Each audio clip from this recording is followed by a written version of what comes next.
से पहले बात पंचायत चुनाव को लेकर आ रही बड़ी खबर की। दरअसल पंचायत चुनाव के जो परिणाम हैं वो जारी नहीं होंगे, ये फिलहाल जानकारी मिल रही है। आम निर्वाचन 2021-22 में निर्वाचन परिणाम नहीं होंगे घोषित। घोषणा रोके जाने के संबंध में आदेश जारी हो गया है। यानी कि जब तक पूरा जो निर्वाचन है, यानी कि जो आरक्षित सीटें ओबीसी को लेकर भी जब तक पूरा निर्वाचन नहीं हो जाता तब तक परिणाम नहीं आएंगे। पंचायत चुनाव से बड़ी खबर इस वक्त आपको हम बता रहे हैं जुड़ी हुई। आम निर्वाचन 2021-22 में निर्वाचन परिणाम नहीं होंगे घोषित। घोषणा रोके जाने के संबंध में आदेश जारी हो गया है। मध्य प्रदेश पंचायत चुनाव का मामला और उलझता ही जा रहा है। दरअसल राज्य निर्वाचन आयोग ने एक पत्र लिखा है। राज्य सरकार को पत्र लिखकर याद दिलाया गया था, सरकार ने अब तक अधिसूचना जारी नहीं की थी और इसमें कहा गया था कि ओबीसी सीट का वो सामान्य क्यों नहीं किया गया और 3 दिन का समय दिया था। और ऐसे में अब खबर यह है कि जो परिणाम हैं वो जारी नहीं होंगे।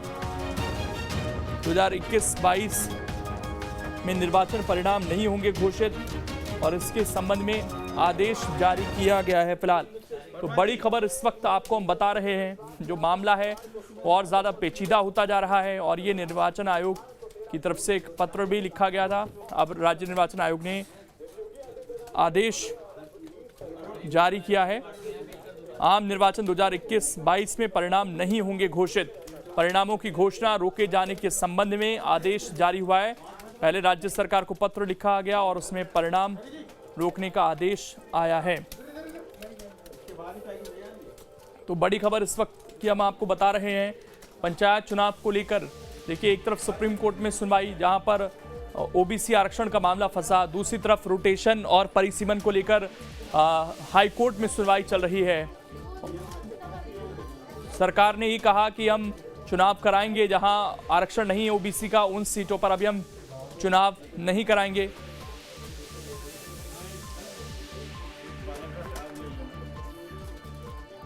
और जितेंद्र इस वक्त हमारे साथ जुड़ गए हैं ज्यादा जानकारी के साथ। जितेंद्र, ये मामला और पेचीदा होता जा रहा है, क्या अभी ये समझे कि चुनाव तो होंगे लेकिन परिणाम जारी नहीं किए जाएंगे? बिल्कुल, देखिए, जिस प्रकार से चुनाव को लेकर लगातार कशमकश की स्थिति बनी हुई थी, पंचायत चुनाव को लेकर वो बाकायदा अभी भी बनी हुई है। हालांकि जिस प्रकार से अब आदेश आया है निर्वाचन आयोग को, वाकई में उस आदेश ने कहीं ना कहीं जो प्रत्याशी इस समय चुनाव लड़ रहे हैं उनके लिए भी कहीं ना कहीं एक प्रकार की दुविधा पैदा कर दी है। क्योंकि इस आदेश के मुताबिक ये कहा गया है कि जो पंचायत के चुनाव होंगे, चुनाव तो कराए जाएंगे लेकिन उनके जो परिणाम है वो घोषित नहीं किए जाएंगे। जहाँ पर ओबीसी आरक्षण के मामले को लेकर जो ओबीसी सीट थी जिन पर रोक लगाई गई थी, वहाँ पर उसी तरह से रोक लगी रहेगी। लेकिन जिन सीटों पर जनरल कैटेगरी का चुनाव था, SC ST वर्ग के चुनाव हो रहे थे, वहां पर जो परिणाम निकल कर आएंगे उसको घोषित नहीं किया जाएगा। इसके अलावा अगर कोई निर्विरोध भी चुनाव जीतता है तो भी उसका जो प्रमाण पत्र होता है वो उसे नहीं दिया जाएगा जब तक ये पूरी तरीके से मामला नहीं सुलझ जाएगा। तो देखिए, एक बार फिर से जो पंचायत चुनाव है उसका पेच यहाँ पर फंसता हुआ नजर आ रहा है। हालांकि चुनाव कराने की बात पर जरूर माना है यहाँ पर निर्वाचन आयोग, जो कि शुरुआत से कहता आ रहा था कि हम चुनाव कराएंगे, लेकिन अब उसके परिणाम जानने के लिए कि आखिर कौन जीता है और कौन हारा है उसके लिए सभी जितेंद्र, सरकार ने तो ये कहा था कि हम ओबीसी आरक्षण के साथ ही चुनाव कराएंगे।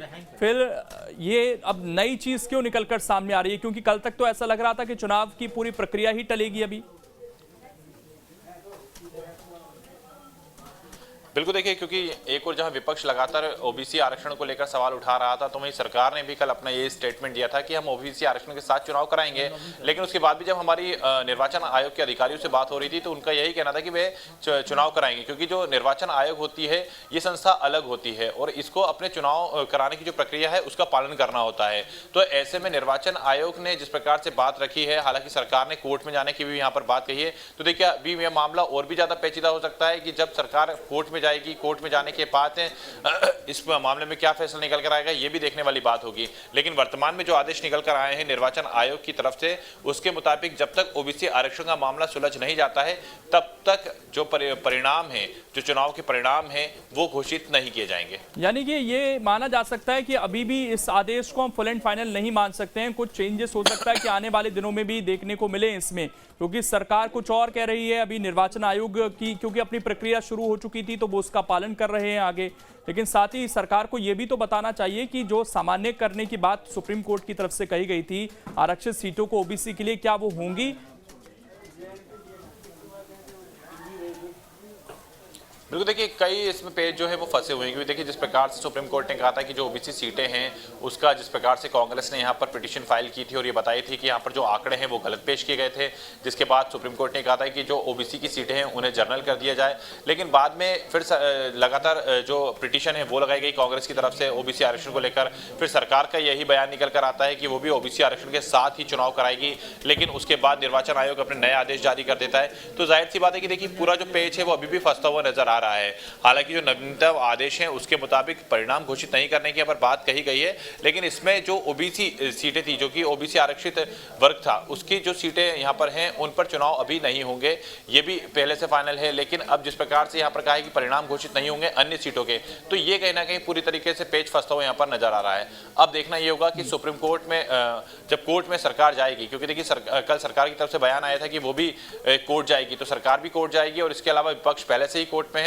तो जाहिर सी बात देखना ये होगा कि आने वाले दिनों में ये जो आदेश हैं ये कुछ और तो नहीं बदल जाए, क्योंकि वर्तमान में जो आदेश निकले हैं वो भी काफी कश्मकश के बाद इस तरह के निकले हैं कि अब चुनाव तो कराए जाएंगे लेकिन उनके परिणाम घोषित नहीं होंगे। लेकिन अब सरकार चूंकि कोर्ट में जाने की बात कर रही है, विपक्ष पहले से कोर्ट में जा रहा है, तो आने वाले समय में इन आदेशों में और कितना बदलाव होगा ये देखने वाली बात होगी।